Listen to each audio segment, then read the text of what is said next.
Pakistan, Neo Pakistan.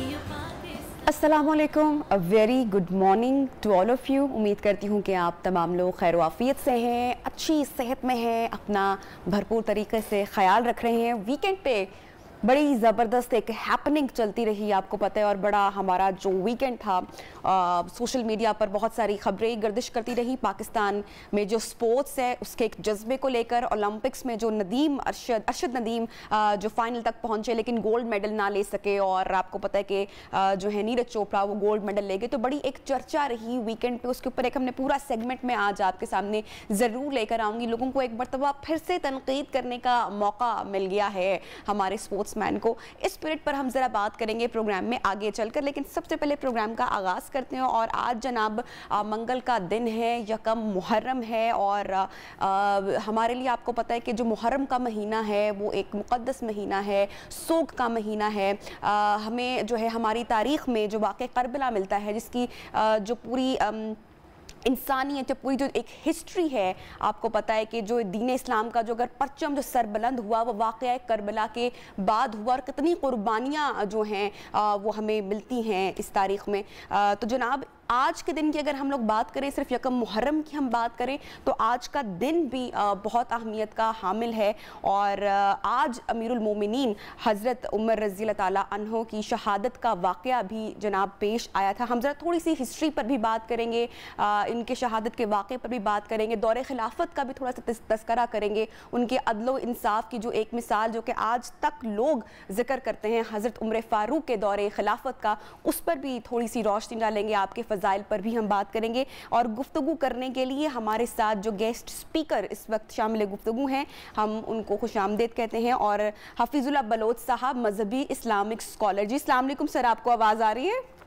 जी वालेकुम सलाम। जी माशाल्लाह। सर आज के दिन की तारीख पर थोड़ा सी रोशनी डालना चाहेंगे। अमीरुल मोमिनीन हज़रत उमर का आज यौम शहादत है, उस हवाले से आप सर अगर कुछ बताइएगा हमें। बिस्मिल्लाहिर्रहमानिर्रहीम, नाहमदुहु व नस्तईनुहु अला रसूलिहिल करीम, अम्मा बाद। आज का दिन यकम मुहर्रम का दिन है, और ये इस्लामी साल का पहला महीना है और उसकी पहली ही तारीख है। और इस दिन जो तारीख से बाद रवायात में मिलता है कि सैयदना फ़ारूक उमर रज़ी अल्लाह तआला अन्हु वो इस दिन शहीद हुए, अगरचे 26 ज़ुल्हिज्जा का भी आता है, बहरहाल मुख्तलिफ रवायात हैं। तो हज़रत उमर रज़ी अल्लाह तआला अन्हु की शहादत का इस दिन यकम मुहर्रम को शहादत उनकी होना, जिसके बारे में कुरान कहता है वला तक़ूलू लिमन युक़्तल फ़ी सबीलिल्लाहि अम्वात बल अहयाउन वलाकिन ला तशऊरून, कि आप वो लोग जो अल्लाह के रास्ते में शहीद कर दिए जाते हैं उनको कभी आप मुर्दा ना कहें, बल्कि वो अल्लाह के यहाँ जिंदा हैं, मगर तुम्हें उनकी जिंदगी का शऊर नहीं। हज़रत उमर रज़ी अल्लाह तआला अन्हु रिश्ते के एतबार से नबी करीम सल्लल्लाहु अलैहि वसल्लम से 8वीं पुश्त पर जाकर उनका नस्ब मिल जाता है। और हज़रत उमर रज़ी अल्लाह तआला अन्हु वो अजीम सहाबी रसूल हैं कि जब वो इस्लाम कबूल करते हैं तो नबी अलैहिस्सलातु वस्सलाम ने बाकायदा तकबीर का नारा खुशी से बुलंद किया, और सहाबा ने भी नारा तकबीर बुलंद किया। और उसके बारे में खुद रसूलुल्लाह सल्लल्लाहु अलैहि वसल्लम अल्लाह ताला से दुआएं मांगा करते थे कि अल्लाह उमर बिन खत्ताब को इस्लाम की तरफ मायल कर दे, क्योंकि उमर बड़ा दलेर मिजाज इंसान था और इस्लाम को उस वक़्त दलेर सहाबा की, दलेर लोगों की यकीनन ज़रूरत थी। तो रसूलुल्लाह सल्लल्लाहु अलैहि वसल्लम की आप मुराद हैं, और नबी अलैहिस्सलातु वस्सलाम के बार बार अल्लाह से मांगने पर अल्लाह ताला ने उनके दिल को इस्लाम की तरफ फेरा और उन्होंने इस्लाम कबूल किया। और पहले ही दिन जब उन्होंने इस्लाम कबूल कर लिया और नमाज का वक्त हुआ तो रसूलुल्लाह सल्लल्लाहु अलैहि वसल्लम ने वहाँ बंद कमरे में नमाज पढ़ना चाहिए, तो अमीर उमर रज़ी अल्लाह तआला ने सवाल किया, आका क्या बात है, आप नमाज यहाँ क्यों पढ़ते हैं, वहाँ बैतुल्लाह शरीफ में क्यों नहीं जाकर पढ़ते? तो आपने फरमाया कि उमर कुरैशी जुल्म करते हैं, मुसलमान कमजोर हैं और वो जुल्म करते हैं। तो फरमाया फिर उमर के इस्लाम लाने का क्या फायदा कि उमर भी इस्लाम भी ले आए और फिर भी आप छुप छुप कर नमाजें पढ़ें। आज सरेआम नमाज वहाँ बैतुल्लाह में पढ़ी जाएगी, और मैं देखूंगा कि जो आमना के लाल का रास्ता रोकेगा उसकी बीवी जो है बेवा होगी, उसके बच्चे यतीम हो गए, लेकिन मोहम्मद रसूलुल्लाह सल्लल्लाहु अलैहि वसल्लम का रास्ता कोई रोक नहीं पाएगा।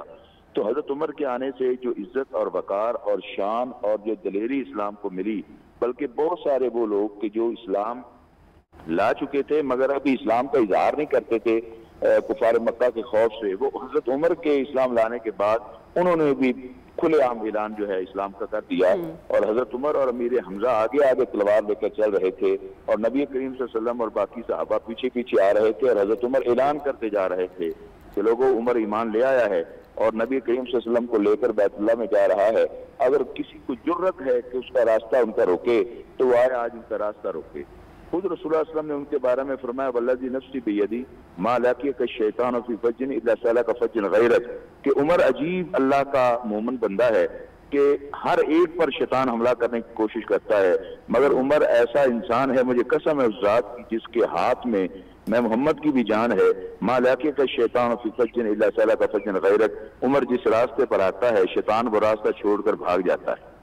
अब उमर रज़ियल्लाहु तआला अन्हु जब नबी करीम को लेकर बैतुल्लाह शरीफ में पहुंचे और वहां जाकर नमाज अदा की गई और मुकाम इब्राहिम जहां इब्राहिम अलैहिस्सलाम के कदमों के निशानात जो पत्थर में अल्लाह ने सबत कर दिए थे आज तक वो मौजूद हैं और हुज्जाज जाकर और मोतमरीन जाकर उसकी ज़ियारत करते हैं। तो हज़रत उमर ने सवाल किया कि आका ये इन कदमों की क्या हकीकत है? तो रसूलुल्लाह सल्लल्लाहु अलैहि वसल्लम ने उसके बारे में बताया कि इब्राहिम अलैहिस्सलाम के कदमों के निशानात हैं। उस पर उन्होंने फिर कहा कि अल्लाह के रसूल, मेरा दिल चाहता है कि इब्राहिम अलैहिस्सलाम को खराज तहसीन पेश करने के लिए, रज़ा इलाही के लिए अगर यहाँ 2 रकत नमाज पढ़ ली जाए तो आप खामोश रहे, चूंकि नबी जो है वो अपनी मर्जी से नहीं बोलता, वो जब बोलता है तो अल्लाह की तरफ से वही आती है तो बोलता है। 3 बार हज़रत उमर ने इसरार किया और तीसरी बार अल्लाह रब्बुल इज्जत ने जिब्राइल को हुक्म दिया, ए जिब्राइल जल्दी जाओ, जाकर रसूलुल्लाह सल्लल्लाहु अलैहि वसल्लम को सलाम कहो और जाकर उनको कहो कि उमर को यहाँ नमाज पढ़ने की इजाजत दे दें, क्योंकि जो उमर पसंद दुनिया में कर रहा है वो अल्लाह को अर्श पर बैठे पसंद आया है। और कुरान मजीद में आता है उसके बाद अल्लाह ताला ने फिर वहां पर हर हाजी और उमरा करने वाले के लिए 2 रकतें वहां पर नमाज पढ़ना सुन्नत करार दे दिया। उस वक्त तक वहां पर हज उमरा नहीं होता जब तक हजरत उमर की सराय के मुताबिक वहां 2 रकतें नहीं पढ़ ली जाती। ये हजरत उमर रज़ियल्लाहु अन्हु की फजीलत है। हत्ता कि रसूलुल्लाह सल्लल्लाहु अलैहि वसल्लम ने फरमाया कि हर उम्मत का एक मुहद्दस होता है, एक मुहद्दिस होता है, एक मुहद्दस होता है। मुहद्दस वो होता है कि जो नबी नहीं होता मगर जो राय नबी को देता है वो अल्लाह कुरान बनाकर और वही बनाकर भेज देता है। तो आपने फरमाया मेरी उम्मत का मुहद्दिस उमर बिन खत्ताब है, जो राय देता है अल्लाह ताला उसे उसकी मुआफ़क़त करता है और आसमान से उसे वही बनाकर भेज देता है। जैसे यही अभी मैंने वाक़या बयान किया हजर अस्वद वाला, 2 रकतें पढ़ने वाला, इसी तरह हजरत उमर रज़ियल्लाहु तआला ने ख़वातीन को देखा कि मुसलमान ख़वातीन और गैर मुस्लिम वो एक ही तरह के लिबास में फिरती हैं। तो हजरत उमर ने राय दी, या रसूलल्लाह, अगर औरतों को पर्दा करवा दिया जाए तो पहचान हो जाएंगी और अपना फला योज़ैन, ये मोमन औरतें और ये गैर मोमन औरतें। तो हजरत नबी करीम सल्लल्लाहु अलैहि वसल्लम खामोश हो गए। थोड़ी देर के बाद जिब्राइल वही लेकर आ गए और कुल अज़वाजी का व बनाती का व निसाइल मोमिनीन, ये वाली सारी आयात जो है वो नाज़िल हुई कि जैसे उमर का मशवरा है यही अल्लाह रब्बुल इज्जत का हुक्म है कि आज के बाद मोमन औरतें और नबी की बीवियां, नबी की बेटियां और मोमन औरतें पर्दा करेंगी ताकि इनकी पहचान हो जाए कि मोमन कौन है और गैर मोमन कौन है। अच्छा बलोच साहब, आपने जितनी खूबसूरती से इन सारे वाक़यात की आपने नरेशन की, मैं नहीं समझती कि इससे मज़ीद खूबसूरती से ये सारे वाक़यात की नरेशन हो सकती है। और जो आपने वाक़या जो हाईलाइट किया हज़रत उमर फ़ारूक का दीन इस्लाम कबूल करने का, ये एक ऐसा वाक़या है जो मैं समझती हूँ कि इसमें बड़ी ताकत है, इसमें बड़े जज्बात हैं और इसमें जो कुरान से जो मोहब्बत है वो भी जो है बहुत ज़ाहिरी तौर पर आया होती है। और ख़ासकर जो नमाज का वाक़या भी आपने बताया कि हज़रत उमर फ़ारूक ने किस तरह से अपनी तलवार उठाई और खुल के मुसलमानों ने फिर नमाज अदा की। ये बहुत ही खूबसूरत वाक़यात हैं जो हमें हमारी तारीख़ से, हमारे रिलीजन से, हमारी हिस्ट्री से मिलते हैं। बलोच साहब, मैं जानना चाहूँगी कि आपका जो दौरे हुकूमत था वो कितना सुनहरी दौर था, अगर आप वहाँ से भी चंद वाक़यात अगर हाईलाइट करें। जी, हदीस शरीफ में आता है कि नबी अलैहिस्सलातु वस्सलाम ने एक दफ़ा अपना ख्वाब बयान फरमाया और यकीनन हमारा ये अकीदा है कि नबी का ख्वाब वही होता है। और इसी तरह इब्राहीम अलैहिस्सलाम ने इस्माईल अलैहिस्सलातु वस्सलाम को जो ज़बह किया था और कुर्बानी के लिए पेश किया था वो यकीनन वही था। तो हर नबी का ख्वाब वही होता है। और रसूलुल्लाह सल्लल्लाहु अलैहि वसल्लम को ख्वाब आया कि अल्लाह ने मुझे ख्वाब में दिखाया कि मैंने डोल निकाले हैं, पानी के डोल निकाले हैं, लोग उससे मुस्तफीद हुए हैं। और मेरे बाद जो है वो अबू बकर ने डोल सिर्फ 2 ही डोल निकाले, फिर मेरे बाद जो है उमर आए, उन्होंने खूब डोल निकाले, फिर उसके बाद उस्मान आए, उन्होंने खूब डोल निकाले। तो ये इशारा इस तरफ था कि अबू बकर के बाद उमर की बारी खिलाफत के लिए आएगी और वो इतना खिलाफत का काम करेंगे, इस्लाम की सरबुलंदी का इतना काम करेंगे कि वो खूब काम करेंगे। और यकीनन हजरत उमर रज़ी अल्लाह तआला अन्हु 10 साल से ज्यादा अरसा खलीफा रहे और हजरत उमर रज़ी अल्लाह तआला अन्हु के दौर में 11 मुल्क थे, 11 मुल्क उनकी खिलाफत के अंदर थे और 22 लाख उरबा मील की हुक्मरानी थी और अकेला उमर पैबंद लगे हुए कपड़ों को पैबंद लगे हुए हजरत उमर रज़ी अल्लाह तआला अन्हु खिलाफत करते थे। और हत्ता की हालत ये थी कि एक दफा मदीना तो रसूल सल्लल्लाहु अलैहि वसल्लम के अंदर इतना साफ शफाफ, और वो है असल में मदनी रियासत, जो कहते हैं ना मदीना की रियासत, ये मदीना की रियासत की ये असल चीजें हैं कि जो आज हमारे हुक्मरान भी बात चीजों को हाईलाइट करते हैं और उनको सीरत उमर का मुताला करना चाहिए, सीरत अबू बकर, सीरत उस्मान, सीरत अली और सीरत हसन हुसैन का मुताला करना चाहिए। अब पता चला कि कुछ ताजर हैं जो मदीना के करीब से गुजर रहे थे और वो उन्होंने पड़ाव किया है, मगर उनके यहाँ कोई मसला है, वहाँ खवातीन भी साथ थी और उनको कोई औरत को जो है वो बच्चे का मसला था। तो हजरत उमर हजरत अब्दुर्रहमान बिन औफ के साथ चक्कर लगाने के लिए पता चला कि यहाँ कुछ नए लोगों ने रात पड़ाव डाला है, वहां पर गए और वहां जाकर देखा तो एक औरत के कराने की आवाज आ रही थी। तो हजरत उमर जो बाहर बंदा बैठा तो उसके पूछा कि भाई क्या बात है, कौन हो? तो उन्होंने बताया कि हम मुसाफिर हैं, यहाँ से गुजर रहे थे, पड़ाव डाल दिया है, मगर हमारी औरत को एक जचकी का मसला है तो हम बड़े परेशान हैं। तो अब मुझसे ये नहीं पता था कि ये उमर है।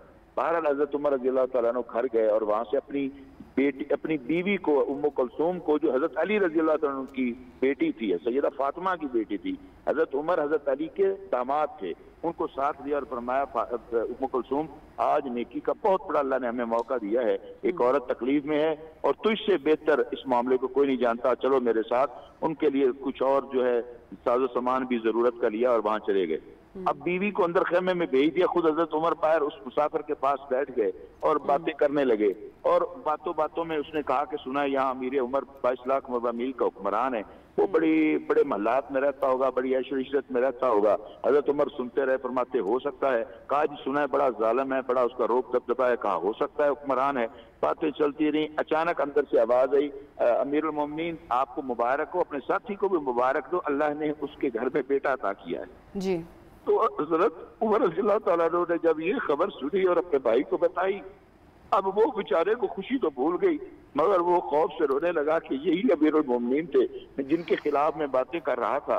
वो इतने नरम दिल हैं, इतने नरम मिजाज हैं, इतने बाखलाक हैं, इतने मेहमान नवाज हैं कि वो मेरे साथ बैठकर जो है वो पथरीली जमीन पर बातें कर रहे हैं और उसकी अपनी अहलिया जो है वो अंदर जो है वो बाकायदा जाकर जो है वो काम कर रही है। तो खैर वो माफिया मांगने लगा, हजरत उमर ने मना कर दिया, ऐसी बात नहीं, तुम्हें पता नहीं था, कोई बात नहीं। सुबह जो हुई तो आपने उस बच्चे का, हालांकि वो उस मदीने के रहने वाले नहीं थे, उस बच्चे का वजीफा भी मुकर्रर किया और फिर हजरत उमर रज़ी अल्लाह तआला ने 11 मुल्कों के अंदर गवर्नरों को खत लिखकर भेजा कि आज के बाद कोई बच्चा भी अगर पैदा हो तो उसी दिन से उसका वजीफा जो है वो लगेगा और वो इस्लामी रियासत खजाने से उसका वजीफा जारी करेगी ताकि वालिदैन के ऊपर बच्चे के बोझ ना हो। ये थी असल में जो है वो मदीना की रियासत, जहाँ हजरत उमर रज़ी अल्लाह तआला अन्हु अपनी कमर पर उठा उठा के अनाज की बोरियां उठा उठा के लोगों के घरों तक पहुंचाते थे। और जब गुलाम कहता था कि अमीरुल मोमिनीन मैं गुलाम हूं, मुझे दें, कहा कल क़यामत वाले दिन जब हिसाब होगा तो मुझसे इस बात का हिसाब लिया जाएगा, तुझसे नहीं इस बात का हिसाब लिया जाएगा। तो हजरत उमर रज़ी अल्लाह तआला अन्हु का दौर इतना सुनहरी दौर था कि कहाँ अंदलस है, कहाँ मिस्र है और दूर दराज के इलाके हजरत उमर के दौर में फतह हो रहे थे। और हजरत उमर ने जो गवर्नर मुकर्रर फरमाए थे, इतना कड़ा उनका निजाम था कि हर हज पर उनको सबको जमा करते और उनका बाकायदा आवाम के सामने उनका मुहासबा होता और खुली कचहरियां लगाई जाती थी। और वहाँ अमर बिन आस के खिलाफ भी एक शिकायत लगी, हालांकि उनका कसूर नहीं था वक्त के गवर्नर अमर बिन आस का, उनके बेटे ने किसी मिस्री के साथ घोड़े की दौड़ लगाई और उसमें हार गया और उसने गुस्से में आकर उसको जो है दुर्रे मारे। तो वो मिस्री जो हजरत उमर के खुली कचहरी में हाजी पर पहुंच गया तो हजरत उमर रज़ी अल्लाह तआला ने अमर बिन आस को बुला लिया, मिस्र का जो गवर्नर था, और कहा कि इसको भी कोड़े मारो, इसके बेटे को भी कोड़े मारो। ये कि इसके बेटे में जो तकब्बर आया इसके बाप के ओहदे की वजह से ये तकब्बर आया। अगर इसका बाप आज खलीफा, आज हुक्मरान ना होता, गवर्नर ना होता तो कभी इसको जुर्रत ना होती। लिहाजा यूं हजरत उमर रज़ी अल्लाह तआला अन्हु की मजबूत पकड़ थी और इतना इस्लामी दौर सुनहरा दौर था कि हत्ता कि हजरत उमर रज़ी अल्लाह तआला अन्हु के दौर में अंग्रेज लिखने पर मजबूर हुआ कि अगर 10 साल दुनिया में अंग्रेज और उमर जो है वो गुजार जाता या एक उमर और दुनिया में पैदा हो जाता तो दुनिया में सिवाय इस्लाम के कोई और मजहब बाकी न रहे। ये हजरत उमर का इतना सुनहरी दौर था, जहाँ जेलें बनाई गई, जहाँ मुसाफिर खाने बनाए गए, जहाँ पर पनाहगाहें बनाई गई, जहाँ पर बाकायदा हुज्जाज के लिए जो है सहूलतों के इंतजाम किए गए, हरमैन की तौसीक की गई, और हजरत उमर रज़ी अल्लाह अन्हु के दौर में तालीम को बिल्कुल दीन इस्लाम का फैलना, जनरल पॉलिसीज और एडमिनिस्ट्रेशन के जितने भी मामला थे वो आपके दौर में बहुत ज़्यादा उसने पीक पकड़ी। आप मुझे बताइएगा बलोच साहब, आपकी जो शहादत का जो एक अफसोसनाक और ये जो वाक़या आज के दिन पेश आता है, मैं चाहूँगी आप उस पर भी थोड़ी सी सर रोशनी डालें। जी, हजरत उमर रज़ी अल्लाह तआला अन्हु जब बुढ़ापे की उम्र में थे तो उनके बारे में आता है कि हजरत उमर रज़ी अल्लाह तआला अन्हु एक दफा एक रास्ते में, मदीने के रास्ते में आप ईंट सर के नीचे पत्थर रखकर सोए हुए थे, और आप देखते हैं कि रात चांद जो है वो अरूज की तरफ आता है और फिर चांद जो है वो जवाल की तरफ जाता है, तो सोचने लगते हैं कि अल्लाह इसी तरह मेरी सेहत थी, जवानी थी, और अब इसी तरह मैं बुढ़ापे में चला गया, जवाल आ गए हैं, अल्लाह मैं बूढ़ा हो रहा हूँ, अल्लाह मरज़ुक़नी शहादतन फी सबीलिक वजअल मौती फी बलद रसूलिक, अल्लाह मेरी दुआ है कि मुझे शहादत की मौत देना, और देना भी मदीना तो रसूल में, रसूलुल्लाह के शहर में मुझे शहादत देना।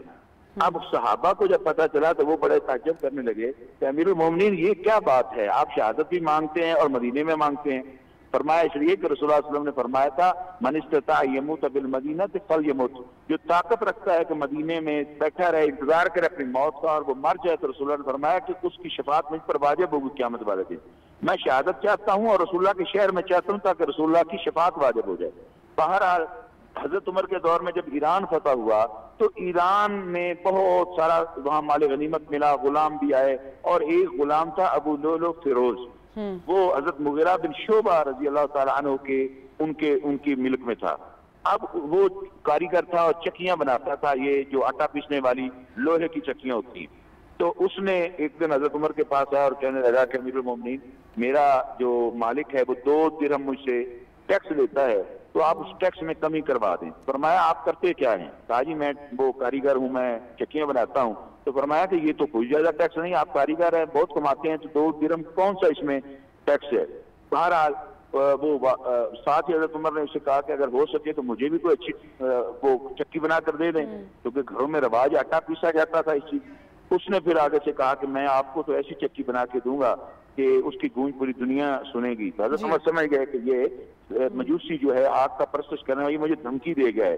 मगर कुर्बान जाए हजरत उमर ने हुक्मरान खलीफा है उसको अरेस्ट नहीं किया, कोई FIR नहीं है, कोई इस्तगासा नहीं है, कोई उसको पकड़ा नहीं है, क्योंकि उसने कोई अभी एक्ट नहीं किया। तो हजरत उमर ने साहबा को मगर बता दिया कि ये मजूसी जो है मुझे कत्ल की धमकी देकर गया है। उसने अब तैयारी करना शुरू कर दी और खंजर जो है वो जहर में भिगो के रखता था कि जब मैं आप पर हमला करूं तो जख्म लगे तो वो जख्म पूरे फैल जाए जहर पूरे जिस्म में। और वही हुआ कि एक दिन नमाज की सफों में खड़े होकर मस्जिद में आया, नमाज में खड़े होकर उसने हजरत उमर रज़ी अल्लाह तआला अन्हु को पहले पीछे से वार किया और आप गिर रहे थे तो आगे से वार किया। और मैं यूं समझता हूं, जो अल्लाह ने मुझे समझ दी है, कि आगे से अल्लाह ने कोई ऐसा पैदा ही नहीं, कोई माँ ने बच्चा किया था जो उमर को आगे से वार कर सके, इसलिए उसने पीछे से वार किया था। बहरहाल हजरत उमर रज़ी अल्लाह तआला अन्हु एक रवायत के मुताबिक 23 ज़िलहज्जा को आप जख्मी हुए, 26 ज़िलहज्जा को आप शहीद हुए, और एक रवायत में यकम मुहर्रम का है। हजरत उमर रज़ी अल्लाह तआला अन्हु शहादत के वक्त भी आप करीब थे कि आप शहीद, तो आपकी रूह जो है वो कफेंसरी से निकल जाती, परवाज कर जाती, मगर अपने बेटे को साथ ये कहा। बलोच साहब, चूंकि वक्त भी बहुत कम है और ब्रेक की जाने भी बढ़ना है, चूंकि हम आज यकम मुहर्रम है और हम इस महीने की भी बात कर रहे हैं, और जो एक ट्रेजेडीज हमारे साथ हुई, एक तो आज का दिन भी हमें मिलता है तारीख में जिसका हमने जिक्र किया, रोशनी डाली, दूसरा वाक़या करबला जो है वो भी जो है 9वीं 10वीं अब आपको पता है कि करीब है। इस महीने के एहतराम के हवाले से भी, इससे पहले कि मैं ये सेगमेंट क्लोज करूं, मैं चाहूंगी कि आप एक पैगाम जरूर देकर जाएं सर, कि हम इस महीने का एहतराम किस तरीके से कर सकते हैं। बहुत सारे लोग मौसीकी भी सुन रहे होते हैं, इतना अदब भी नहीं कर रहे होते, इसलिए मैं आपसे एक वाज़ेह पैगाम भी लेना चाहूंगी। देखिए, ये हुर्मत वाला महीना है। अल्लाह ताला ने इन कुरान में कहा, इन्ना इद्दत शुहूर इंदल्लाह इस्ना अशरा शहरन फी किताबिल्लाह यौम खलक़ अस्समावाति वल अर्ज़। जब अल्लाह ने आसमान और जमीन को पैदा किया तो अल्लाह ने 12 महीने भी साथ जो है वो अल्लाह ताला ने साथ जो है पैदा किए, और उनमिनहा अर्बातुन हुरुम, उनमें 4 हुर्मत वाले बनाए। अभी 3 हुर्मत वाले गुजर गए, जुल्कादा, जुल्हज्जा, ये अभी मुहर्रम जो है वो आ गया है जी। अभी जुल्हज्जा जो मुहर्रम जो है ये इस्लामी साल का पहला हुर्मत वाला महीना है, और इत्तेफाक से इसकी 10वीं तारीख को हजरत हुसैन रज़ी अल्लाह तआला अन्हु और आपके अहल वयाल और आपके असहाब और नबी के गोशा वो जो है वो इसमें शहीद कर दी जाती है। कि इंतहाई अंतोहनाक वाक़या है, कितना भी इस पर दुख और अफसोस का इजहार किया जाए कम है, मगर वमा तशाउना इल्ला इंशाअल्लाह। यहाँ जहाँ गम हो, जहाँ परेशानी हो, वहाँ पर मौसीकी, वहाँ पर बाजे बजाना, वहाँ पर ढोल बजाना, वहाँ पर इस तरह की हरकतें करना यकीनन शरअन ये तो अमूमन ही हराम है। ये जो है कि इन मखसूस अय्याम के अंदर जो है इन महीज़े का एहतराम करना चाहिए, नमाजें पढ़नी चाहिए, जिक्र अज़कार करना चाहिए और शुहदा को खराजे तहसीन पेश करना चाहिए, उनके फज़ाइल बयान करने चाहिए, मगर ऐसी किसी अमल से बिल्कुल बाज रहना चाहिए कि जो इस्लामी रवायात, अखलाक और इस्लामी इक़दार के ठीक बलोच साहब, बहुत शुक्रिया आपने वक्त निकाला हमारे इस प्रोग्राम के लिए जनाब। इसके साथ ही ब्रेक पर हम जा रहे हैं। ब्रेक से जब वापस आएंगे तो प्रोग्राम को और ट्रांसमिशन को आगे बढ़ाएंगे। आप साथ रहिएगा।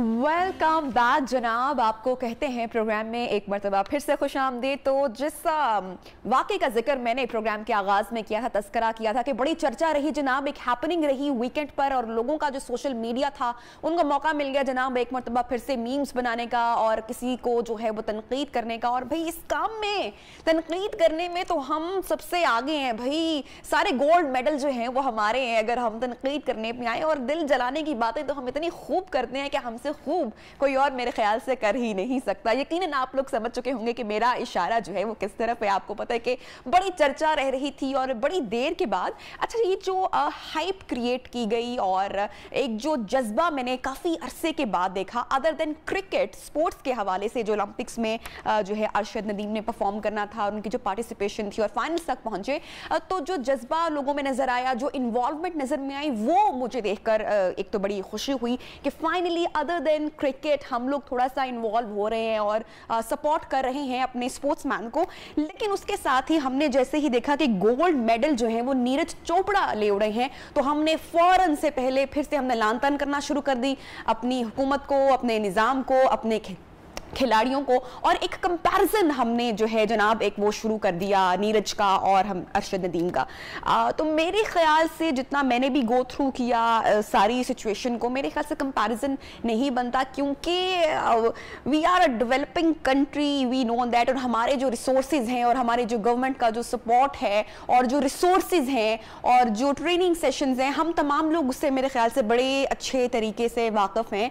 और स्पोर्ट्स जो है वो कभी भी तरजीह उस तरह से क्रिकेट के अलावा कोई और मेरे ख्याल से खेल का मैदान नहीं रहा। हमारी पिछली हुकूमतें हो गई या अब की हो गई, उसके बावजूद आई बिलीव कि Arshad Nadeem played really well. और मुझे नहीं पता कि कहाँ से जो ये टैलेंट है ये सामने आ रहा है और पाकिस्तान जो है और पूरी दुनिया देख रही है इतने कम रिसोर्सेज होने के बावजूद। और अगर आप नीरज चोपड़ा की थोड़ी सी जाके आप रिसर्च करें तो आपको पता चलेगा कि उनकी स्टेट ने कितना ज़बरदस्त जो है वो उनकी ट्रेनिंग्स और स्पॉन्सर्स और ट्रिप्स और एक बाकायदा एक पूरा सेशन जनाब चलता रहा नीरज चोपड़ा की ट्रेनिंग, जो एक सिलसिला पूरा हुआ उसके साथ। उसके बावजूद अरशद नदीम वेल प्लेड जनाब, और आप हमारा फ़ख्र हैं। और गोल्ड मेडल अब नहीं आया तो क्या हुआ, इंशाल्लाह अगली बार जरूर आएगा। अच्छा जी, इमरान खान साहब ने भी अपने सोशल मीडिया पैगाम पर जो है वो एक ट्वीट जारी की है, मैं चाहूंगी वो ट्वीट भी अगर आप दिखाएं।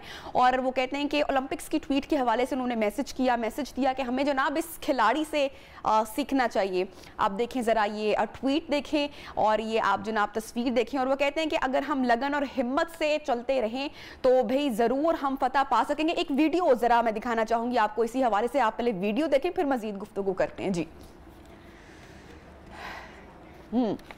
ये वीडियो आप देखें, ये आपको हम दिखा रहे हैं जनाब रोमा अल्ताफ, आप इस वीडियो में इस वक्त देख सकते हैं जो है स्पोर्ट्स की जनाब, ये आप देख सकते हैं कि ये वीडियो आप देख सकते हैं। और बड़ी इंटरेस्टिंग ये वीडियो है, ये आप इस वक्त देख रहे हैं। तो जनाब ये जो है सोशल मीडिया पर ये वीडियो जो है ये जारी हुई और ख़ान साहब ने ये खातून को जो कि प्लेयर हैं इनको बहुत अप्रिशिएट किया। लेकिन जनाब ये अप्रिसिएशन जो हैं ये तब मेरे ख्याल से बनती हैं जब हम जो है रिसोर्सेज भी हमारी जो स्टेट है या जो हमारी गवर्नमेंट है वो भी हम लोगों को फराहम करे और वो भी दे। हमारी ट्रेनिंग प्लेयर्स की इतनी ज़बरदस्त हो कि वो जब ओलंपिक्स क्या कहीं पर भी जाएं तो उनकी परफॉर्मेंस में वो चीज़ नज़र आए। अच्छा जी, इसी हवाले से हम बात करेंगे कि क्यों हमारे जो स्पोर्ट्स के मैदान हैं वो बदहाली का शिकार हैं और क्यों हमारे जो प्लेयर्स हैं उनको भी इतनी तनकीद की जाती है। हमारे साथ जनाब athlete and coach Roma Altaf मौजूद हैं, उनसे हम बात करते हैं और खान साहब की इस ट्वीट के हवाले से, उनकी स्टेटमेंट के हवाले से भी हम बात करते हैं। अस्सलाम वालेकुम, गुड मॉर्निंग रोमा, कैसी हैं आप? अल्लाह का शुक्र, अल्हम्दुलिल्लाह, आप सुनाएं? मैं बिल्कुल ठीक ठाक हूँ। रोमा मुझे बताइएगा, खान साहब ने ट्वीट तो कर दी, उन्होंने पैगाम तो कर दिया इस एथलीट के हवाले से, लेकिन वो शायद ये बात भूल गए कि हमारे यहाँ जो स्पोर्ट्स के मैदान हैं वो खाली हैं या वो हमारी तरजीहात में से एक नहीं है। तो पैगाम दे देना, किसी की मिसाल दे देना तो बड़ी अच्छी बात है, लेकिन रिसोर्सेज नहीं है, ये तो हम जानते हैं। क्या कहेंगी आप इस पर? देखेंगे, उन्होंने ट्वीट किया है, ये भी एक गुड साइन है और एटलीस्ट उन्होंने इस चीज़ को अप्रिशिएट किया, रियलाइज़ किया कि ये भी एक बहुत इम्पॉर्टेंट एस्पेक्ट है हमारे यूथ का और इसके लिए भी ये है कि हम तो शुक्रगुजार हैं उनके। और जहाँ तक बात है कि आगे क्या फैक्टर्स है या क्या बदहाली का शिकार क्यों है सारा ये तमाम स्पोर्ट्स, तो वो तो सब जानते हैं कि ये हर लेवल पे इस वक्त किस तरीके से कंफ्यूजन है और किस किस्म की ये एक ब्लेम गेम चल रहा है। कोई ओन करने तैयार नहीं है एक्चुअली स्पोर्ट्स को, बेसिकली कोई ओन करने तैयार नहीं है। देखिए ना, कोई इदारा अगर ओन करेगा, अपनी गलतियों को एक्सेप्ट करेगा और आगे रिफॉर्मेशन की तरफ जाएगा, तभी आप स्पोर्ट्स में चेंज देख सकेंगे। बिल्कुल ठीक। अच्छा, ये जो अरशद नदीम को आपने भी यकीनन सोशल मीडिया पर देखा होगा, बहुत क्रिटिसाइज़ किया गया, तनकीद भी की गई, लेकिन लोग मेरे ख्याल से एक मरतबा फिर से भूल गए और कंपैरिजन जो एक स्टार्ट हो गया, उस पर क्या आप समझती हैं कि क्यों हम लोग फ़ौरन से पहले इतने जज्बाती हो जाते हैं? देखिए, मसला यही है कि हमारे यहाँ स्पोर्ट्स को पहले तो अव्वल तो समझते नहीं है। ट्रैक एंड फील्ड का तो यहाँ पे कोई कॉन्सेप्ट ही नहीं है। हमारे यहाँ सिर्फ क्रिकेट को एक स्पोर्ट समझा जाता है और क्रिकेट की प्रमोशन होती है, क्रिकेट की एडवर्टाइजमेंट्स होती है और क्रिकेट को ही प्रमोट किया जाता है। अब आप देखें, यहाँ का बच्चा सिर्फ क्रिकेट को जानता है। अब ओलंपिक्स में first time Arshad Nadeem qualify करके फाइनल तक पहुंचता है, तो वो उसने एक नया कॉन्सेप्ट दिया हमारी यूथ को, सबको दिखाया कि हाँ भाई, ट्रैक एंड फील्ड भी कोई स्पोर्ट है। और हमारी अवाम जज्बाती पर एकदम जाग उठी कि अच्छा, ये भी कोई इवेंट है और इस तरह भी होता है, ओलंपिक्स भी कहीं एग्जिस्ट करता है। अच्छा रोमा, मुझे बताएं, जो एक वजह है कि इस बार जो इतनी ज्यादा चर्चा रही, क्या आप समझती हैं कि एक वजह मुकाबले में नीरज चोपड़ा का होना भी था कि इंडिया का जब भी वो मुकाबला आ जाता है तो हम लोग वैसे भी उस स्पोर्ट्स में हम ध्यान देना शुरू कर देते हैं? बिल्कुल बिल्कुल। हालांकि आप देखें, इंडिया का और हमारा कोई कंपैरिजन नहीं है। देखिए, अगर आप फैक्ट्स पे आकर बात करते हैं तो आपका इंडिया से कोई कंपैरिजन नहीं है। आप उनका बजट देखें कि वो अपने एथलीट्स पे क्या लगाते हैं, ठीक है ना। उनके पास देखिए, सियासत हर जगह चलती है, उनके मुल्क में भी सियासत होती है, बट उन्होंने क्या किया, उन्होंने अपने प्लेयर को उस सियासत से निकाल के, गंदी सियासत से निकाल कर अपने प्लेयर को उन्होंने आइसोलेट कर दिया। उन्होंने अपने प्लेयर को लॉन्ग टर्म गोल्स दिए। 4 साल से वो लड़का अपने आप को आइसोलेट करके बबल में अपनी ट्रेनिंग सेशंस कर रहा था, ठीक है। आप बताएं, आप अपने प्लेयर के लिए क्या करते हैं? आप तो कोई जानता भी नहीं था अरशद नदीम को। जब अरशद नदीम क्वालिफाई करता है और वो फाइनल में आता है तो आपको ख्याल आता है कि ओहो यार, ये बड़ा अच्छा टैलेंट है, और फिर आप क्या करते हैं, मौजिज़े का इंतजार करते हैं। आप ये चाहते हैं कि आखिरी वक्त में मौजिज़ा हो जाए। अब आप मुझे बताएं, मौजिज़ों के ऊपर ही आप सब डिपेंड कर रहे होते रोमा, आपने बिल्कुल ठीक बात बोली। प्लानिंग के साथ होता है। प्लानिंग के साथ है, वेरी करेक्ट। अच्छा, अब देखिए, आप अरशद वापस आए और जो है इतना अच्छा अगर परफॉर्म किया तो कोई सेलिब्रेशंस नहीं है, सिर्फ तनकीद की जा रही है। दूसरी साइड पर जहां पर हम उस कौम की बात करते हैं और भारत की बात करते हैं, तो वहां पर चाहे जीत का एक समा बेशक है और पूरा हरियाणा ऐसा लग रहा है कि जिस तरह से वो जो है ना उमड़ उमड़ कर जो है वो एक वेलकम करने के लिए जनाब सामने आ चुका है नीरज चोपड़ा के लिए, जबकि हमारे यहाँ जो है अगर कोई भी खिलाड़ी क्रिकेट के अलावा अगर कोई और मैदान हो तो बहुत सारे ऐसे इवेंट्स भी हुए हैं इन पास्ट इन हिस्ट्री जब हमारे बहुत सारे प्लेयर्स गोल्ड मेडल लेकर भी आए हैं, लेकिन नोबडी नोज, किसी को मालूम ही नहीं रहा कभी कि अच्छा ये जीत कर भी आए हैं टूर्नामेंट। तो ये जो पैट्रियोटिज्म है मेरे ख्याल से ये हम में ही कम है, इससे पहले कि हम गवर्नमेंट को भी तनकीद करें। क्या ख्याल है आपका? बिल्कुल, देखें मैं तो ये कहूंगी गवर्नमेंट को तो तनकीद करना बेकार है, ठीक है ना। अब गवर्नमेंट आपको आकर नीचे लेवल पे आपका इंफ्रास्ट्रक्चर तो ठीक नहीं करेगी ना, प्रोविंशियल लेवल पर आपके इंफ्रास्ट्रक्चर को सही होने की ज़रूरत है। ये सब काम एसोसिएशंस का होता है, स्पोर्ट्स एसोसिएशंस और स्पोर्ट्स फेडरेशंस का, ठीक है। आपको गवर्नमेंट से सुपरवाइज कर रही होती है और अब आप यही बात आती है कि आप सिर्फ क्रिटिसाइज करते रहो, आप ना सेलिब्रेट करें। अरशद नदीम आता है तो आप क्रिटिसाइज भी ना करें, आप उस बच्चे को अब फैसिलिटेट करें, अब आप उसको लेकर आइसोलेट करें, आप उसकी ज़रूरियात पूरी करें। मुझे आप ये बताएं कि क्रिकेट कितनी प्रमोशन होती है, क्रिकेटर्स इतने हाईलाइट होते हैं, वो इसलिए कि पैसा, आप क्रिकेटर्स पे पैसा लगा रहे हो, ठीक है। पीसीबी इतना बड़ा इदारा है, उसने पेड किया हुआ है आपके सारे क्रिकेटर्स को।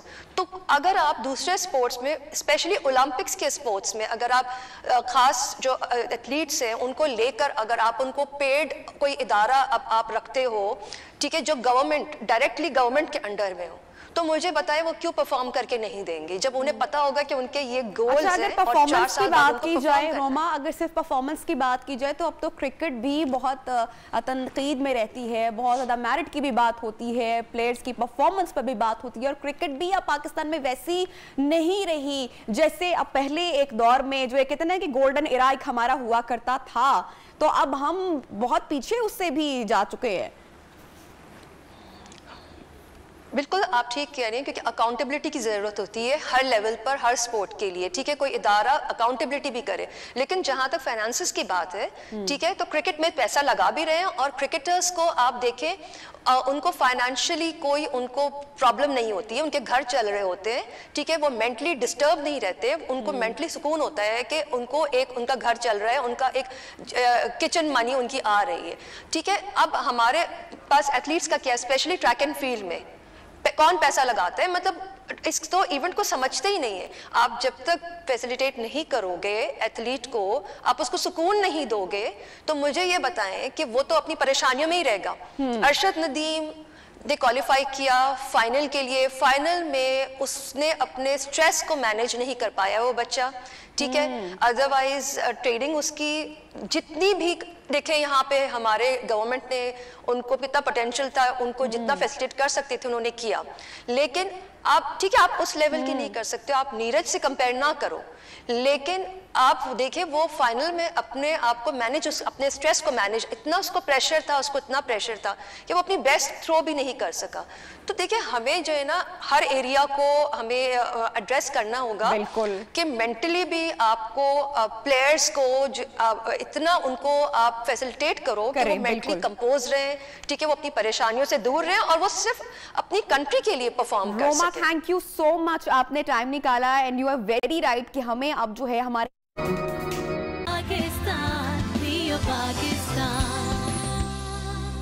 वेलकम बैक जनाब। हेडलाइन ब्रेक के बाद आपको प्रोग्राम में सलाम भी पेश करते हैं और आपको खुशामदीद भी कहते हैं। लोग हमेशा से हमारी सोसाइटी ऐसी है या हमारा मुआशरा ऐसा है, हम लोग बेटे की ख्वाहिश करते हैं और उसके पीछे जो है वो रीज़न क्या है कि बेटा बड़ा होकर बाप का बाजू बनेगा या बाप के काम में उसकी मदद करेगा। अच्छा, बड़ी प्यारी एक मैं बात कल सुन रही थी कि जब बेटा पैदा होता है तो अल्लाह ताला जो है वो हुक्म देता है, मतलब जब बेटे की पैदाइश होती है तो वो इस तरह का सिलसिला होता है कि वो बेटा जो है बाप का जो है वो बाजू बनता है, लेकिन जब बेटी की पैदाइश होती है तो अल्लाह ताला फरमाता है कि अब मैं खुद इस शख्स का बाजू बनूंगा, और वो रहमत का सबब होती है। तो लेकिन हम हमेशा से बेटों की ख्वाहिश करते हैं और बेटियों की पैदाइश पर हम खुश नहीं होते। मैं आज आपको एक ऐसी बेटी से आपकी मुलाकात कराऊंगी जो ना सिर्फ अपनी तालीम मुकम्मल कर रही है बल्कि अपने बाप का बाजू भी बनी हुई है। मेरे साथ आज शो में एक मिसाली बेटी मौजूद है जिसका नाम है मारिया खालिद, जो कि बेटी है खालिद महमूद साहब की, एंड आई एम श्योर कि he must be a very proud father. आज वो फख्र कर रहे होंगे। अच्छा जी, ये मुल्तान से मैं आपकी मुलाकात करवा रही हूँ इस बाप बेटी से, जहां पर जो वालिद हैं वो रंगसाजी का काम करते हैं और बेटी बाप का बोझ कम करने के लिए और रंगसाजी में हाथ बटाती है। और आप ये वीडियो इस वक्त देख सकते हैं। 16 या 17 साल की जो मारिया है वो आपको मेहनत करते हुए इस वक्त इस वीडियो में दिखाई दे रही है। हमारे जो न्यूज रिपोर्टर अदनान है वो इस वक्त मुल्तान में यहाँ पर मौजूद है मारिया के साथ, उनके वालिद के साथ। तो हम उनसे जानते हैं कि वो क्या अपनी कहानी सुनाती है। जी अस्सलाम वालेकुम अदनान। जी वालेकुम सलाम।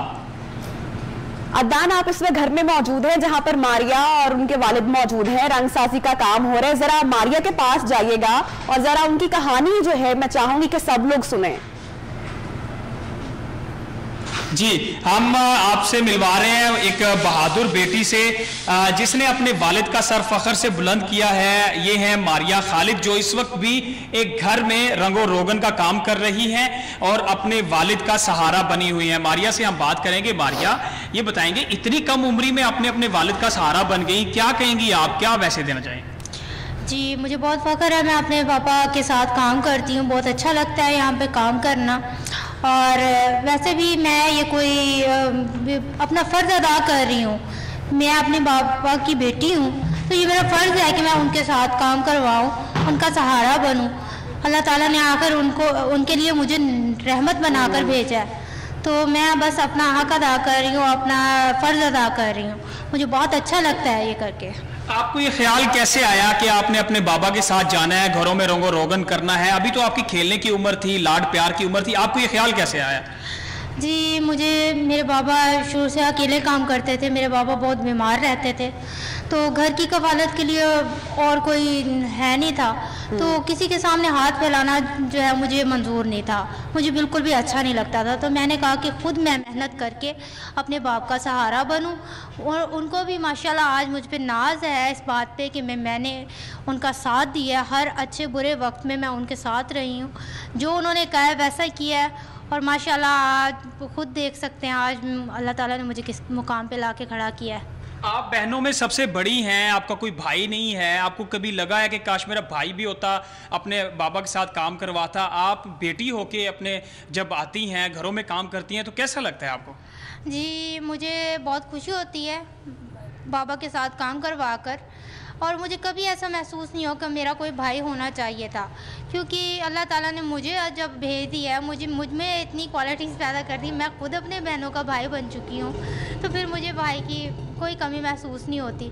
शुक्र अल्लाह का, जैसा भी है जैसे भी हैं हम बहुत खुश हैं अपने घर में, और बहुत अच्छा लगता है हमें अपने घर में। मेरी बहनें मुझे भाई कहती हैं अपना, और मैं उनके भाइयों की तरह ख्याल रखती हूँ, और अपने अम्मी अबू का भी हमेशा बेटों की तरह ख्याल रखा है, और अपने आप को लड़की बहुत कम समझा, लड़का ही समझती हूँ मैं खुद को।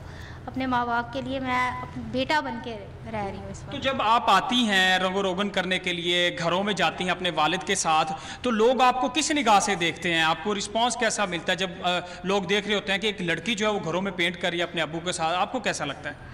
जी, मुझे बहुत अच्छा लगता है। लोग मुझे बहुत अच्छा रिस्पांस देते हैं, बहुत अच्छे से ट्रीट करते हैं, मेरी बहुत तारीफ़ करते हैं, मुझे कहते हैं कि आप हमेशा खुश रहो, दुआएं देते हैं मुझे बहुत ही ज़्यादा अच्छा फील होता है। और बहुत कम लोग होते हैं जो इस बात की मुखालफत। जी। अच्छा अदनान, मैं चाहूँगी कि अगर खालिद महमूद जो कि मारिया के वालिद हैं, अगर वो भी यहाँ पर मौजूद हैं, आप उन दोनों को ज़रा एक फ्रेम में लेकर आएँ, और मैं इनकी जो मोहब्बत की जो मिसाली बातें, इतनी प्यारी बातें की हैं मारिया ने भी, मैं चाहूँगी कि ये जो इनका प्यार, ये जो उनकी मोहब्बत है, ये जितने भी हमारे न्यू पाकिस्तान के व्यूवर्स हैं वो भी जान सकें। जी, हम इनके वालिद भी चूँकि काम कर रहे हैं, उनको साथ में लेंगे। और ये खुश नसीब वालिद हैं कि जिनको अल्लाह ने बेटा तो नहीं दिया लेकिन बेटों जैसी बेटी दी है जो उनका सहारा बनी हुई है। आप यहाँ आइएगा और ये बताएं कि आपको अल्लाह ने बेटा तो नहीं दिया लेकिन आपकी बेटी बेटों से ज़्यादा बढ़ के आपका सहारा बन गई है, क्या कहेंगे? शुक्र अल्हम्दुलिल्लाह, अल्लाह ताला ने मुझे ऐसी बेटी दी है कि जो मेरा सहारा बनी हुई है, मेरा बाजू बनी हुई है। तो जो दोनों बाप बेटी मिल के जो कमाते हैं, घर का गुजर बसर अच्छा हो जाता है।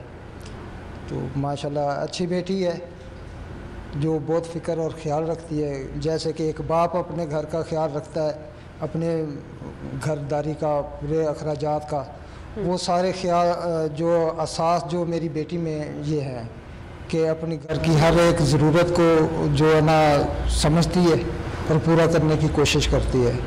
माशाल्लाह अल्लाह ताला ने बहुत अच्छी जहानत की इनको बनाया है। तो हमारी दुआ है अल्लाह ताला मेरी बेटी को सेहत तंदुरुस्ती दे और लंबी ज़िंदगी अता करे और दूसरों की बेटियों को भी अच्छी तरबियत अल्लाह ताला दे, जो माँ बाप की सेवा करें, खिदमत करें, अपने घर का फ़िक्र ख्याल रखें। अच्छा, ये बताएं कि आपकी बीमारी के दिनों में आपको ये फिक्र हुई? आप यहाँ पर मौजूद थे, आपने बात की खालिद से भी और जो है उनकी बेटी मारिया से भी, और यकीनी तौर पे ये माँ बाप की तरबियत भी होती है कि बच्चियाँ जो हैं वो अपने माँ बाप का एहसास करती हैं, उनके हर दुख सुख में जो है वो बेटियाँ ज़्यादा एहसास वाली होती हैं और जो है वो हर जो है वो छाँव हो या धूप हो, बेटियाँ अपने वालिदैन के साथ होती हैं। और इसकी एक मिसाल मारिया भी है जिससे हमने भी आपकी मुलाकात करवाई। बहुत शुक्रिया अदनान, आपने हमें अपडेट किया मुल्तान से। और इसके साथ ही हम जनाब बढ़ेंगे एक ब्रेक की जानिब, और जब हम ब्रेक से वापस आएंगे तो आपकी चूंकि सेहत का है हमें बहुत ख्याल, इसलिए हम सेहत के हवाले से एक सेगमेंट जनाब जरूर लेकर आते हैं आपके लिए। तो ब्रेक के बाद भी आपने सेगमेंट मिस नहीं करना है क्योंकि बहुत सारी इंफॉर्मेटिव चीजें हो सकती हैं जो आपको इससे पहले मालूम नहीं होंगी, तो आप साथ रहिएगा।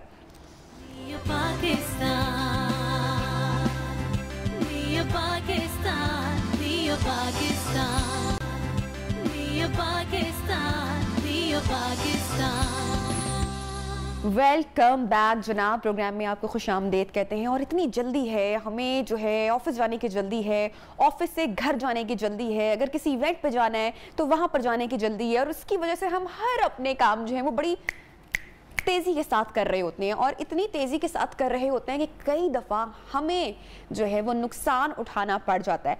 अच्छा, अब नुकसान अगर सेहत के मामले में हो तो ये तो बहुत ही ख़तरे की बात है और बिल्कुल अच्छी बात नहीं है। तो ये जो तेज़ी है इसकी वजह से हम कई दफ़ा अपनी सेहत के मुतल्लिक भी नुकसान उठा लेते हैं। और इसकी एक बड़ा आपने एक कॉमन प्रैक्टिस देखी होगी कि यूजली जब हम ट्रैफिक में भी फंसे होते हैं तो गाड़ी जिगजैग चल रही होती है, कोई अपनी लेन फॉलो नहीं कर रहा था क्योंकि जल्दी से मंजिल पर पहुंचना है। अच्छा, इसकी एक और एग्जांपल आपने ग्रोसरी स्टोर में भी देखी होगी, जल्दी जल्दी हम लोग ग्रोसरी कर रहे होते हैं, चीज़ों के इंग्रेडिएंट्स पड़े बगैर, उनकी एक्सपायरी डेट पड़े बगैर, बस जल्दी में ट्रॉली से हम सामान फेंक रहे होते हैं कि बस जी ग्रोसरी करें और घर जाएं। तो का भी हमें कभी नुकसान उठाना पड़ सकता है। क्या आपने ये बात कभी सोची है? आज मैं आपको बताऊंगी कैसे, क्योंकि हमारे फ्रिज में समटाइम बहुत सारी चीज़ें ऐसी मौजूद होती हैं जो कि एक्सपायर हो चुकी होती हैं, जो हम इस्तेमाल कर रहे होते हैं, और मेरे ख्याल से शायद हम कभी इतनी जहमत नहीं करते कि हम एक्सपायरी डेट पढ़ सकें उस प्रोडक्ट की। और आज मैं आपको बताऊंगी कि वो वाला खाना जो कि एक्सपायर हो चुका होता है फिर भी हमारे फ्रिज में मौजूद होता है, उसका कितना नुकसान हो सकता है। तो जी जो एक्सपर्ट हमारे साथ मौजूद हैं, न्यूट्रिशनिस्ट डॉक्टर आयशा नासिर, उनको शो में कहते हैं खुशामदीद। अस्सलाम वालेकुम एंड गुड मॉर्निंग, कैसे हैं? मैं बिल्कुल ठीक, आप कैसी हैं? मैं बिल्कुल ठीक ठाक हूँ आयशा। मैंने बिल्कुल क्या सही बात की कि यूजली हम लोग एक्सपायरी डेट तो पढ़ते ही नहीं है चीज़ों की। कितना नुकसान हमें उठाना पड़ सकता है हमारी सेहत के हवाले से? देखिए, बच्चों के केस में नबीहा कराची में डेथ्स पहले भी रिपोर्ट हुई, शायद आपको याद हो, रेस्टोरेंट में बच्चों ने खाना खाया था, स्टेक्स खाए थे, 2 बच्चे थे, छोटे वाले बच्चे की डेथ हो गई थी। अब होता क्या है, बाकी चीज़ें पैकेट की चीज़ें तो निकल जाती हैं, जो डेयरी आपकी आती है या गोश्त आता है, ये 2 चीज़ें बच्चों के केस में और 60+ के जो लोग हैं उनकी एज में बहुत ज़्यादा नुकसान दे सकती है। डायरेक्ट नुकसान नहीं देती ये नहीं होगा कि आपने चीज़ खा लिया या आपने कोई दूध ऐसा पी लिया या कोई चीज़ ऐसी ले ली जो एक्सपायर्ड थी तो डायरेक्टली उसी वक्त ऑन द स्पॉट डेथ हो गई, ऐसा नहीं होगा। होगा क्या, जितनी एक्सपायर्ड फूड्स हैं वो फूड पॉइजनिंग कराएंगी। अब हर एक का स्टेमिना है कि वो फूड पॉइजनिंग से कितना लड़ सकता है। छोटे बच्चे को डायरिया हो जाता है, डायरिया से केसेस, कितने ज़्यादा डायरिया से डेथ के केसेस रिपोर्ट होते हैं। छोटा बच्चा डायरिया से वैसे नहीं लड़ सकता जैसे मैं, बड़ा बिल्कुल ऐसा ही है। और इसी तरह 60 से जो ज़्यादा के लोग हैं, 60 साल उनका भी इम्यून थोड़ा सा वीक होता है, बिल्कुल ऐसा ही है, और वो डायरिया से हार जाते हैं कई दफ़ा। सो जहाँ तक बात है डेयरी की, जहाँ तक बात है मीट की, अगर आप वो एक्सपायर्ड कंज्यूम कर लेते हैं तो डेथ तक हो सकती है। डायरेक्टली नहीं होगी, फूड पॉइजनिंग की वजह से होगी, मगर बिल्कुल डेथ तक रिपोर्ट हुई है इस केस में। जहाँ तक बात है पैकेट की चीज़ें जैसे मूंगफली हो गई, चिप्स हो गए, नूडल्स हो गए, जो कि हमारे शेल्फ्स में पड़े हुए होते हैं। और मैं आपको अपने घर की एग्जांपल देती हूँ, अगर मैं नूडल्स ऑर्डर कर दूँ, क्योंकि मैं खुद भी नूडल्स की कोई इतनी शौकीन नहीं हूँ, वो शेल्फ पे पड़े हैं, अब वो पड़े हैं। जब एक दिन रात को भूख लगती है तो याद आता है हाँ नूडल्स पड़े हुए थे, खोल के देखो तब तक एक्सपायर हो जाते हैं। अब मेरा नॉलेज और है, एक आम आदमी का नॉलेज और है, या हो सकता है एक आम आदमी इस चीज़ पे ध्यान ना दे के वो चीज़ एक्सपायर हो चुकी है। अच्छा आयशा, कौन कौन से प्रोडक्ट्स ऐसे हैं, कौन कौन सी खाने की अशिया ऐसी हैं जो ख़रीदते वक्त, ग्रोसरी स्टोर पर जाते वक्त हमें मेक श्योर करना है कि इन अशिया की तो एक्सपायरी डेट हम लाजमी तौर पर पढ़े, क्योंकि उनकी ड्यूरेशन कम होती है। जितना आपके पास फ्रेश स्टॉक आ जाता है, जैसे दूध हो गया, दही हो गया, चीज़ हो गया हमारे पास, या मीट वगैरह हो गया, फ्रूट्स एंड वेजिटेबल्स का भी इवन आपने देखना होता है, उनके ऊपर भी लेबल लगा होता है कि ये कब तक फ्रेश रहेंगे और उसके बाद ये ख़राब होना शुरू हो जाएंगे। जो बाकी पैकेट की अशिया हैं वो अगर इवन एक्सपायर हो भी गई हैं, वो थोड़ा सा टाइम, उसको केयर से रखना है, वो थोड़ा सा टाइम फिर निकाल लेती हैं। लेकिन जो फ्रेश स्टॉक है हमारा वो उतना टाइम नहीं निकाल पाता। जैसे हमारे पास बहुत ज़्यादा बार्स आ जाते हैं, न्यूट्रिशन के बहुत सारे बार्स हो जाते हैं, प्रोटीन के बार्स हो जाते हैं, जो आपने लेने के 3 महीने के अंदर अंदर, स्टोर में पहुंचने के 3 महीने के अंदर अंदर कंज्यूम करने हैं। अच्छा आयशा, मुझे एक चीज़ आपसे और पूछनी है जो बड़ी कॉमन है, और मेरे ख्याल से मेरे बात करने के बाद आपको भी फौरन जो है आपके रिमाइंड में वो बात आ जाएगी। आयशा, अक्सर ब्रेड पर हमने देखा है कि उस पर सब्ज रंग की फंगस लगी होती है, वो भी क्या ब्रेड के एक्सपायर होने की निशानी है, और उसके बावजूद लोग इस्तेमाल भी कर रहे होते हैं वो फंगस लगी ब्रेड? अच्छा, अब वो एक्सपायर होने से ज़्यादा मिस हैंडलिंग की निशानी है। मतलब हो सकता है ब्रेड जो है वो जब मैं लेकर आऊँ वो एक्सपायर्ड नहीं है, लेकिन मैंने उसको खुला छोड़ दिया, उस पर कहीं से मॉइस्चर आया और उस पर फंगस लगने लग गई है। अब उसमें सबसे गंदी प्रैक्टिस क्या होती है कि 11 स्लाइस हैं, ऊपर वाले 2 स्लाइस पे ब्रेड वो फंगस लगी है, हम वो उठा के फेंक देते हैं, और नीचे वाले जो 7-8 है वो इस्तेमाल कर लेते हैं। अक्सर चीज में भी वो ग्रीन फंगस आ जाती है, आपने देखा बिल्कुल, और हम ऊपर से चीज का वो जो हिस्सा है वो उतार के फेंक देते हैं और बाकी इस्तेमाल कर लेते हैं। वो भी नुकसानदेह है बहुत ज्यादा, क्योंकि ऊपर जो फंगस लगी है वो है जो नेकेड आई को नजर आ रही है, जो उसके नीचे है फंगस है, लेकिन वो एक आम आंख को नजर नहीं आ सकती। अक्सर ऑलिव्स के जार में आपने देखा होगा कि हम ऊपर एक पूरी तह लगी होती है ग्रीन कलर की, और अम्माएं जो है वो निकाल देती हैं ऊपर वाला एक चम्मच से, और नीचे से बटा फ्रेश है, ये लो खा लो। ये बड़ी पुराने अब तो शायद अम्मियाँ, मतलब कि जो हम अम्मियाँ बन रहे हैं अब तो हम शायद ये प्रैक्टिस नहीं करेंगे, लेकिन हमारी अम्मियों ने सब कुछ किया हुआ है। ये अभी भी हो रही है। और रेस्टोरेंट्स में जब आप खाना खाने जाते हैं वहाँ पे भी देखें, ब्रेड को अगर फंगस लग गई है, मिस हैंडलिंग तो सबसे ज्यादा वहाँ पे होती है ना, क्योंकि उनके पास टाइम ही नहीं है, कुकिंग कर रहे हैं और सारा कुछ, तो उसमें वो सबसे पहले क्या करते हैं, वो जो फंगस वाला साइड है वो सिर्फ उतार के रख देते हैं, वही स्लाइस होता है। स्लाइस वही है, मजे की चीज आपको नजर आती है ना पिज्जा पे स्प्रिंकल की हुई, और वो फंगस वाली, अल्लाह ना करे हो भाई को खाया। अच्छा आयशा, अगर गलती से जो है किसी ने वो चीज फंगस वाली या ब्रेड अगर किसी ने इस्तेमाल कर ली है, और आपने बताया कि बच्चों की और बुजुर्गों की इम्यूनिटी कम होती है, तो उसके बाद हमें फौरी तौर पे क्योर के लिए क्या करना चाहिए? हमें फौरी तौर पे एक जनरल फिजिशियन को दिखाना चाहिए जो पेट खराब की दवाइयाँ शुरू करेंगे। इसके अलावा आप जो मसले मसाइल होते हैं वो सबसे पहले एसिडिटी और पेट खराब, जिसके लिए सौंफ, इलायची, पुदीने का कहवा बहुत अच्छा है। सौंफ, इलायची, पुदीने का कहवा उसी वक्त शुरू कर देना चाहिए, चाहे छोटा बच्चा है, चाहे बूढ़ा है, चाहे मेरी और आपकी एज के लोग हैं, फ़ौरन सौंफ, इलायची, पुदीने का कहवा शुरू करें, और डेयरी फ़ौरन बंद कर दें। दूध दही उसी वक्त बंद कर देना है, क्योंकि ये डायरिया को ट्रिगर कर देता है, या पेट अगर ख़राब हुआ है तो ये उन चीज़ों को थोड़ा सा ट्रिगर कर देता है। हाँ, योगर्ट का इस्तेमाल, अगर आपको यकीन है घर में अच्छी योगर्ट पड़ी हुई है तो 1 से 2 चम्मच किया जा सकता है। आयशा, हमारे यहाँ आम तासुर ये है कि गोश्त अब चला गया फ्रिज में, तो बस अब तो ये अगली बकरीद तक हम इस्तेमाल करते रहेंगे और ख़राब नहीं होगा, ये एक्सपायर नहीं होगा। ज़रा मैं चाहूँगी इस कॉन्सेप्ट के ऊपर भी बात कर लें कि जो गोश्त है, मटन है, बीफ है, वो कितनी देर तक हम अपने फ्रिज में रख सकते हैं और उसका सही तरीका क्या है? उसको फ्रिज के सबसे नीचे वाले हिस्से में रखना है। सही तरीका तो उसको रखने का ये है कि फ्रिज के सबसे नीचे वाले हिस्से में, ताकि उसमें से जो खून रस्ता है वो बाकी आपके जैसे हमने अदरक स्टोर किया होता है, पीस लहसुन किया होता है, उसके ऊपर ड्रिप ना करे। तो सबसे स्टोर करने का तरीका ये है कि वो फ्रिज के और रैप करके रखना है उसको, क्या बहुत अच्छे से रैप करके रखना है। लेकिन फिर भी नबिया होता है कि हम जितना मर्जी रैप कर दें, इलेक्ट्रिसिटी जाती है, बिजली जाती है, उसमें से खून कहीं ना कहीं जितना मर्जी हम रैप कर लें वो रास्ता शुरू हो जाता है। कितनी देर तक रख सकते हैं?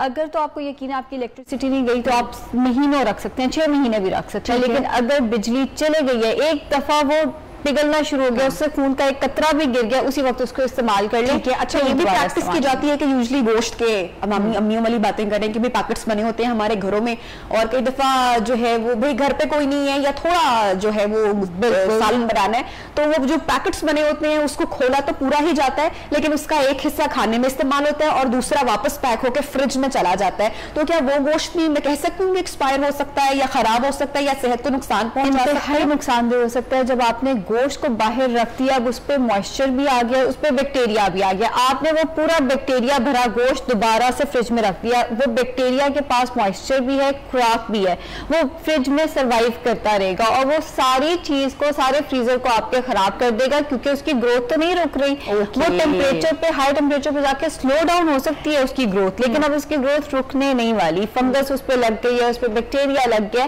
वायरसेस डिफरेंट उस पर आ गए हैं। सो अब वो पूरे फ्रीजर में फैलेगा, वो सिर्फ गोश्त तक महदूद नहीं रहेगा, वो पूरे फ्रीजर में फैलेगा। एक दफा आपने गोश्त को डीफ्रॉस्ट कर लिया, उस पर माइक्रोबियल एक्टिविटी दोबारा स्टार्ट हो गई है। इवन जो गोश्त है नबीहा, वो लिविंग ऑर्गेनिज्म था किसी जमाने में, उसके अपने अंदर बहुत सारी माइक्रोबियल एक्टिविटी है, उसके अपने अंदर बहुत सारे केमिकल रिएक्शंस हैं जो कि डेथ के बाद कुछ हद तक रुकते हैं, लेकिन काफी देर तक चलते भी रहते हैं। वो दोबारा कहीं ना कहीं चीजें स्टार्ट हो जाती हैं और आप वही चीज उठा के फ्रीजर में रखते हैं, वो वहां से पूरे फ्रीजर में फैल। अच्छा, बहुत सारी इंपॉर्टेंट चीजें हमारे ग्रोसरी स्टोर्स में आजकल अवेलेबल होती हैं। अक्सर हम लोगों में से बहुत सारे लोगों को एलर्जीज होती है, बच्चों को समटाइम नट्स एलर्जी होती है या हनी से एलर्जी होती है। ऐसे में इंग्रेडिएंट्स पढ़ना कितना ज्यादा जरूरी है? अगर हम कोई भी ऐसी चीज ग्रोसरी स्टोर से खरीद कर ला रहे हैं तो हमें क्या मेक श्योर करने की जरूरत है? देखिए, अगर आपके बच्चे को किसी चीज से एलर्जी है तो आपने एक एक इंग्रेडिएंट उसका पढ़कर लेकर आना है। कई दफा हम लोग चॉकलेट्स नट्स वाली नहीं खरीद रहे, लेकिन उस पर लिखा होता है कि may contain traces of nuts. उसकी वजह क्या है कि वो उसी प्लांट में बनी है जिसमें कोई नट्स या तो प्रोसेस हुए थे या कोई नट्स वाली चॉकलेट बनाई गई है। अब हम ये सोचते हैं तो हम तो बच्चों को फलां चॉकलेट दे रहे हैं, इसमें तो नट्स है ही नहीं, लेकिन वो उसी प्लांट से गुजरी है, उसी प्लांट में बनाई गई है जहाँ नट्स वाली कोई और चॉकलेट बनाई गई है। इतना सा ट्रेस बच्चे के अंदर जाने की देर है, चेहरे पे स्वेलिंग आना शुरू हो जाएगी, बच्चे की तबीयत खराब होना शुरू हो जाएगी, और हमने तो इतना फिर पता नहीं है कि उसको इंजेक्शन लगवाना। अच्छा आयशा, अक्सर बिस्किट के जो पैकेट्स हम खुले रख देते हैं वो बहुत नरम हो जाते हैं, ड्राई फ्रूट्स और नट्स की आपने बात की, वो बहुत सॉफ्ट हो जाते हैं। क्या वो सिर्फ इसका सॉकी होना या सॉफ्ट होना नॉर्मल है या ये एक्सपायर हो जाते हैं? ये एक्सपायर हो जाते हैं, लेकिन ये टू बी ऑनेस्ट इतने नुकसानदेह नहीं है, ये सिर्फ अपना टेक्सचर लूज कर जाते हैं। बेस्ट बिफोर डेट का भी यही मतलब है, आपने चीज खोल के रख दी तो वो मॉइस्चर एब्जॉर्ब करना शुरू हो गई। मैदे की चीजें यूजुअली जो है वो मॉइस्चर एब्जॉर्ब करना शुरू हो जाती है, ये इतनी नुकसानदेह नहीं है, लेकिन ये अपना टेक्सचर और अपने जो फिजिकल अपीयरेंस है वो लूज कर जाती है। ठीक है आयशा, इसके अलावा फ्रिज में बहुत सारी और कौन कौन सी ऐसी चीजें हैं जिनको फंगस लग जाती हैं? जैसे कि इनमें बहुत सारी सॉसेस भी हो जाती हैं, तो क्या इनको यूज करते रहना चाहिए या शेक करते रहना चाहिए? क्योंकि अक्सर उसमें देखिए एक्सपायरी डेट से पहले फंगस ऊपर आ जाती है, ऐसा भी प्रैक्टिस में आए, उसकी क्या वजह है? मिस हैंडलिंग सबसे बड़ी वजह है। अगर आप उसको अच्छे से, जैसे मैंने बताया कि गोश्त आपने वापस रखा, गोश्त में फंगस लगी हुई थी, वो पूरे फ्रीजर में फैलेगी। आपने कोई एक चीज, पिज्जा हमारे फ्रिज में अगर हमने मंगा के रखा, वो बच के हम फ्रिज में रख देते हैं, उसकी डो पे फंगस लग जाती है, वो फंगस पूरे फ्रिज में फैलती है, वहीं से वो सॉस में जाती है, वहीं से वो सारे फ्रूट्स में जाती है। या फ्रूट्स की भी अगर हम बात करें, आपने फ्रूट्स या वेजिटेबल्स, पिज्जा डो हो गई, अक्सर नान वगैरह हो गए, ब्रेड हो गई, या हम लोग अक्सर फ्रूट्स रख देते हैं फ्रिज के अंदर और वो बाद में कहीं चले गए, किसी सफर पे चले गए, हमने फ्रूट्स का हाल नहीं देखा। यानी कि जो हमारे जार्स एक्सपायर होने से पहले जिन पर फंगस आ जाती है, उसका आप मेन रीजन ये बता रही हैं? मिस हैंडलिंग है, फ्रिज गंदा है आपका। Thank you so much Ayesha, आपने ज़बरदस्त टिप्स भी दी और अवेयरनेस के हवाले से आपने बहुत सारी बातें भी बताई। तो अब जनाब पिज़्ज़ा आपने फ्रिज में नहीं रखना है, मुझे ऑलिव्स के ऊपर या किचन में मौजूद सॉसेस के ऊपर जो आपके फ्रिज में होती हैं, जो फंगस आती है, उसका रीज़न आयशा बता चुकी हैं। तो मिस हैंडलिंग जनाब अब आपने नहीं करनी है और अपनी सेहत का ख्याल रखना है। ब्रेक पर जनाब जाएंगे और जब ब्रेक से वापस आएंगे तो अनम शेख होंगी हमारे साथ और जानेंगे कि आज वो हमें क्या बनाना सिखा रही हैं। Stay with us. Near Pakistan, near Pakistan, near Pakistan. Welcome back जनाब, कैसे हैं आप लोग? ठीक ठाक हैं? और सेगमेंट के लिए आई एम श्योर आप लोग भी उतना ही बेसब्री से इंतजार कर रहे होते होंगे जितना मुझे इस सेगमेंट का इंतजार होता है, क्योंकि टिप्स बड़ी अच्छी मिलती हैं ना।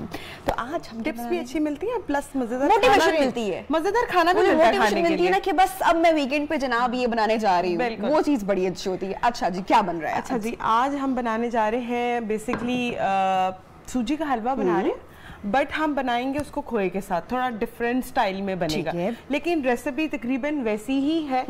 तो अब हम क्या करेंगे, सबसे पहले इसके अंदर 1 कप के करीब ये घी है। देसी घी डालेंगे तो बहुत अच्छी बात है। देसी घी डालें तो बहुत अच्छी बात है, नहीं तो रेगुलर घी भी डाल सकते हैं। ठीक है, वो ठीक है, लेकिन डालना घी है। ठीक है, 1 कप के हिसाब से, यानी कि हमने एक जो प्याला है या जो 1 कप है, मैं आपको भी दिखाती हूँ। हाँ, उसके अकॉर्डिंग देखिए, जैसे अभी हम ऑफ एयर बात कर रहे थे नबीहा कि बड़ा जरूरी है, देखिए रेसिपी मैंने सारी ले ली है अनम से, वैसे बहुत ज्यादा जरूरी है ये चीज कि आपने सूजी का जब हलवा बनाना है तो उसकी क्वांटिटी को बड़ा ही नाप तोल के रखना है। 1 कप सूजी, 2 कप चीनी, 4 कप पानी। दोबारा 1 कप सूजी। ठीक है, ये 1 कप हमने 1 कप सूजी ले ली। अब इस जो कप मैंने अभी यूज किया है सूजी के लिए, इसी में 2 कप चीनी जाएगी। इसी में 2 कप चीनी जाएगी, इसी से ही 4 कप पानी शीरा बनेगा हमारा। बिल्कुल ठीक है, जो आपने यहाँ पे रखा हुआ है। बेसिकली ये रेसिपी मेरी नहीं है, ठीक है, ये मेरी खाला की है। खाला की ये उन्होंने मुझे क्वांटिटी सिखाई थी। अब आप इस हिसाब से क्या कर सकते हैं कि उसको ज्यादा बढ़ा भी सकते हैं। अच्छा, हमने इसी कप के हिसाब से 1 कप ऑयल भी लिया है। बिल्कुल, 1 कप ऑयल है। अच्छा, ऑयल की निशानी ये होती है कि उसको सूजी के ऊपर आना चाहिए। ठीक है, अच्छा अक्सर वो ड्राई सा हो जाता है। बिल्कुल, अच्छा फौरन डाल देने, ऑयल गर्म होने का वेट नहीं करना। और क्या हिलाना है इसको भी? हिलाना है आपने इसको।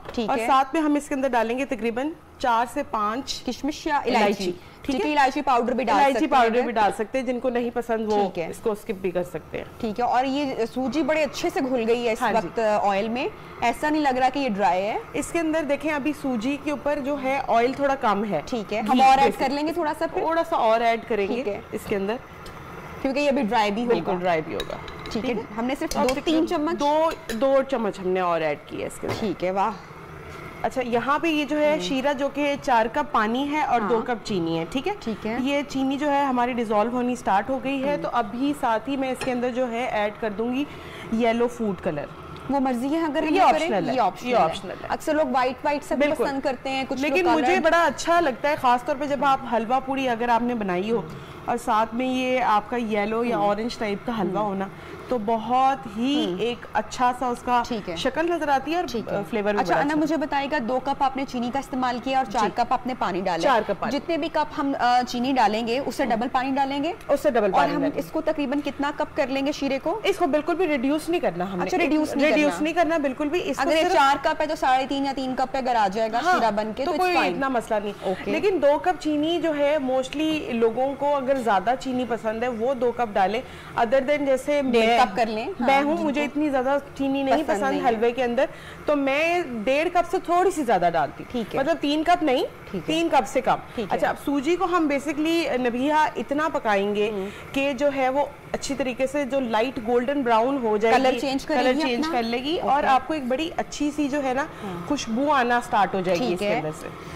ओके, कुछ और भी हम इसमें, अगर आपकी मर्जी है तो नाक्सिया बिल्कुल। अभी हम खोपरा अगर आपने ऐड करना है, अभी जब हम शीरा ऐड करेंगे इसके अंदर, तब ही हम बेसिकली साथ ही इसके अंदर जो है ऐड करेंगे। अच्छा, और शीरा जब आपने ऐड करना है तो सबसे जो इम्पोर्टेंट चीज़ है बड़ी, वो आपने ये करना है कि फ्लेम या तो ऑफ कर दे या बिल्कुल उसको लो कर दे, क्योंकि जब शीरा इसके अंदर जाता है तो एकदम जो है सूजी वो ऊपर की तरफ आती है। ठीक है, तो ये एक बहुत इंपॉर्टेंट चीज़ है, क्योंकि इसमें जलने का भी खतरा होता है। तो इस चीज़ से आपने बड़ा ख्याल रखना है कि कोशिश यही करें कि पैन को दूसरी तरफ उतारना जरूरी है या मैं शौक से हिलाना बिल्कुल जरूरी है, ताकि जो है सूजी को एक जैसा कलर है। ये देखें, इसलिए मैंने आपके पास ये रखी है ताकि आप हिलाती रहे। ये काम चलता रहे, अच्छे से करते चलता रहे हाथ। तो यहाँ देखें, ये शीरा जो है हमारा पक चुका है ऑलरेडी। अच्छा, अब सूजी जो इलायची है वो आप शीरे में भी डाल सकते हैं, मर्जी है, ये ऑप्शनल है। ठीक है, या पाउडर जैसे पाउडर कर सकते हैं। पाउडर जो है ये आप कर सकती हैं।